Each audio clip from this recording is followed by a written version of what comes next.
उत्तराखंड को देवभूमि कहा जाता है। यहाँ अनेक तीर्थ स्थान है जहाँ दर्शन करने हजारों तीर्थ यात्री हर रोज आते हैं। उत्तराखंड के तीर्थ स्थानों में प्रमुख तीर्थ स्थान है बद्रीनाथ धाम। यहाँ दर्शन करने के लिए हजारों श्रद्धालु हर रोज आते हैं। बद्रीनाथ धाम भारत के 4 धामों में प्रमुख तीर्थ स्थान है। यह उत्तराखंड के चमोली जिले में स्थित है। यह तीर्थ भगवान विष्णु के बद्री विशाल को समर्पित है। तो दोस्तों, आज मैं आपको बद्रीनाथ यात्रा के बारे में अपने वीडियो के माध्यम से आपको बताऊंगा। आशा है मेरा ये वीडियो आपको पसंद आएगा। पसंद आए तो मेरे चैनल को सब्सक्राइब करें, वीडियो को लाइक और शेयर अवश्य करें। तो दोस्तों, बद्रीनाथ यात्रा करने का समय अप्रैल मई में अक्षय तृतीया के दिन से शुरू होता है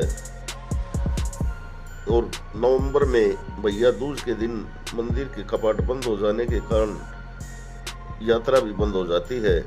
बद्रीनाथ मंदिर के बारे में कहा जाता है कि कपाट बंद होने के बाद 6 महीने तक यहाँ देवता पूजा पाठ करते हैं।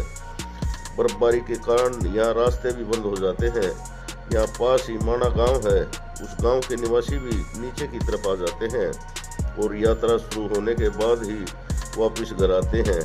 यहाँ से सरोग्य यात्रा के लिए पांडव गए थे। कहा जाता है श्री वेद व्यास ने यहीं पर महाभारत की रचना की थी।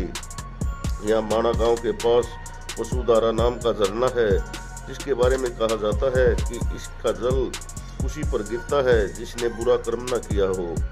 यहाँ आसपास अनेकों जगह हैं जहाँ आपको साधु संत तपस्या करते हुए गुफाओं में दिख जाएंगे। यह स्थान अलकनंदा नदी का उद्गम स्थल भी है। बद्रीनाथ मंदिर भी अलकनंदा नदी के किनारे ही बना है। यहाँ यह स्थल समुद्र तल से 3300 मीटर की ऊंचाई पर स्थित है। यहाँ आप बस, टैक्सी या स्वयं की गाड़ी द्वारा भी आ सकते हैं। ऋषिकेश से यह तीर्थ स्थल लगभग 300 किलोमीटर की दूरी पर है। ऋषिकेश से गोपेश्वर से जोशीमठ होते हुए आप यहाँ आ सकते हैं। अगर आप ऋषिकेश की यात्रा कर रहे हैं तो ध्यान रखें कि पहाड़ों का मौसम कभी भी बदल सकता है, इसीलिए आप गर्म कपड़े ऋषिकेश से ही अपने साथ रख लें। और बुजुर्ग आदमी यात्रा से पहले डॉक्टर की सलाह जरूर ले लें, क्योंकि रास्ते में मेडिकल सुविधाएं सीमित हैं और कई जगह पर तो नेटवर्क भी नहीं मिल पाता है। यात्रा से पहले आप अपना पंजीकरण अवश्य करवा लें। आप बद्रीनाथ धाम पहुंचकर पहले आराम कर लें, क्योंकि यहाँ पर होटल बड़ी आसानी से मिल जाते हैं। यात्रा की थकान उतार कर आप आराम से उसके बाद तब कुंड में स्नान करके आप लाइन में लगकर भगवान श्री बद्री विशाल के दर्शन कर सकते हैं और भगवान से आशीर्वाद प्राप्त कर सकते हैं। बद्रीनाथ धाम में नारद कुंड के भी आप दर्शन कर सकते हैं, जहां से श्री बद्री विशाल की मूर्ति मिली थी। उसके बाद आप घूमने की इच्छा रखते हों तो आप माणा गांव की तरफ जा सकते हैं, जहां आप हाथ से बनी हुई अनेक वस्तुएं खरीद सकते हैं। इनमें ऊन की वस्तुएं बहुत अधिक मात्रा में होती हैं। और आप भीम पुल, जहां से पांडव सरोवर की तरफ गए थे, उसके दर्शन भी कर सकते हैं। यहाँ व्यास गुफा, गणेश गुफा और सरस्वती नदी के दर्शन भी अवश्य कर सकते हैं। यहाँ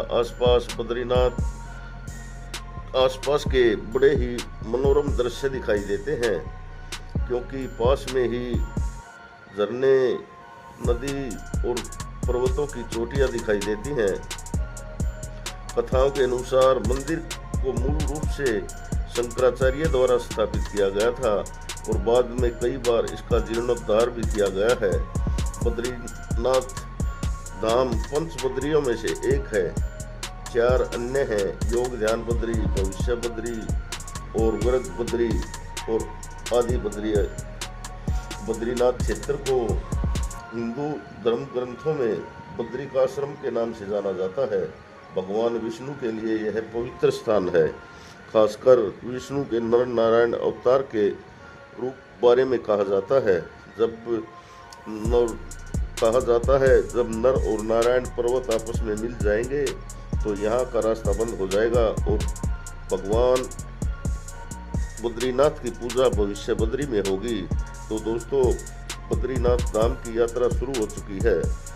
अगर आप रेल या बस के द्वारा ऋषिकेश या हरिद्वार तक पहुंच गए हैं तो हरिद्वार और ऋषिकेश से आसानी से आपको सरकारी बस, टैक्सी आदि किराए पर मिल जाएंगी। वहां से आप आना चाहते हैं तो आसानी से यहाँ की यात्रा कर सकते हैं। एक निवेदन है आपसे कि पंजीकरण जरूर कराएं और सफाई का विशेष ध्यान रखें, कहीं पर कूड़ा करकट आदि न फेंके। तो दोस्तों, बद्रीनाथ यात्रा का यह वीडियो आपको कैसा लगा? अच्छा लगा हो तो एक कमेंट अवश्य करें, चैनल को सब्सक्राइब करें, वीडियो को लाइक और शेयर करें। जय बद्री विशाल, जय भारत।